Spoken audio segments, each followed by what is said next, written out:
Doctor APJ Abdul Kalam international foundation ഏർപ്പെടുത്തിയ ജനനി award മാതാ അമൃതാനന്ദമയിക്ക് സമ്മാനിച്ചു.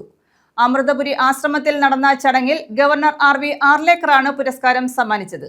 മാനവിക സാമൂഹ്യ സേവനം, സ്ത്രീ ശാക്തീകരണം, സമൂഹ പരിവർത്തനം തുടങ്ങിയ മേഖലകളിൽ നൽകിയ സമഗ്ര സംഭാവനകൾ പരിഗണിച്ചാണ് പുരസ്കാരം നൽകിയത്.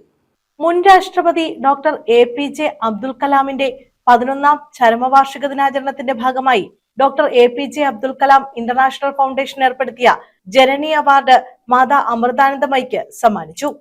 മാനവിക സാമൂഹ്യ സേവനങ്ങൾ, സമൂഹ പരിവർത്തനം, സ്ത്രീ ശാക്തീകരണം എന്നീ മേഖലകളിൽ മാതാ അമൃതാനന്ദമയി നൽകിയ സമഗ്ര സംഭാവനകൾ പരിഗണിച്ചാണ് പുരസ്കാരം സമ്മാനിച്ചത്. മറ്റുള്ളവർക്കായി സേവനം ചെയ്യുമ്പോഴാണ് മനുഷ്യജന്മം പൂർണ്ണമാകുന്നതെന്ന അമ്മയുടെ സന്ദേശം മുൻ രാഷ്ട്രപതി ഡോക്ടർ എപിജെ അബ്ദുൽ കലാമിന്റെ ജീവിത ദർശനത്തോടും മൂല്യങ്ങളോടും ചേർന്ന് നിൽക്കുന്നതാണെന്ന് ചടങ്ങിൽ സംസാരിച്ച ഗവർണർ രാജേന്ദ്ര വിശ്വനാഥ് അർലേക്കർ പറഞ്ഞു. Amma doesn't require any introduction. What is she, how she has developed herself, and what she is doing for the whole humanity doesn't require any introduction.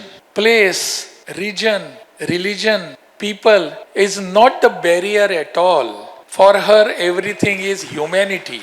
She knows what is humanity and her life is for humanity. She has placed her whole life for the human beings, not for herself. Life is not for herself, it is for others. And that is the greatness of the great souls. Dr. Kalam's life was same thing. What did he give us? He gave us everything. The science, the space, the astronomy. All that, the person of his greatness, his caliber was on this earth, was the president of India.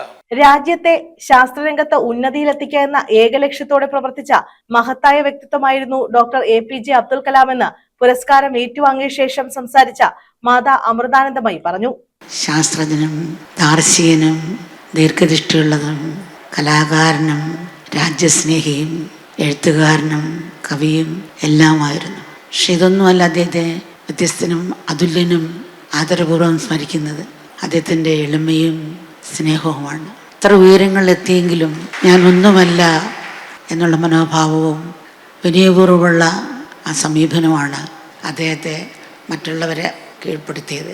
Doctor APJ Abdul കലാമിന്റെ ദർശനവും മൂല്യങ്ങളും ആസ്പദമാക്കി AI സാങ്കേതിക വിദ്യയുടെ സഹായത്തോടെ ഒരുക്കുന്ന Kalam's Angel എന്ന പ്രചോദനാത്മക ചിത്രത്തിന്റെ ഔദ്യോഗിക പോസ്റ്റർ പ്രകാശനവും രാജ്യവ്യാപക വനിതാ ശാക്തീകരണ പ്രസ്ഥാനമായ ജനനി 2026ന്റെ ഔദ്യോഗിക ഉദ്ഘാടനവും ഗവർണർ രാജേന്ദ്ര വിശ്വനാഥ് അർലേക്കർ നിർവഹിച്ചു. APJ Abdul Kalam international foundation chairperson doctor APJM Naseema Marakkar, executive chairman doctor Jerry Mathew, organising secretary Olivia Saira Raiju എന്നിവർ പങ്കെടുത്തു. News bureau, Ochira.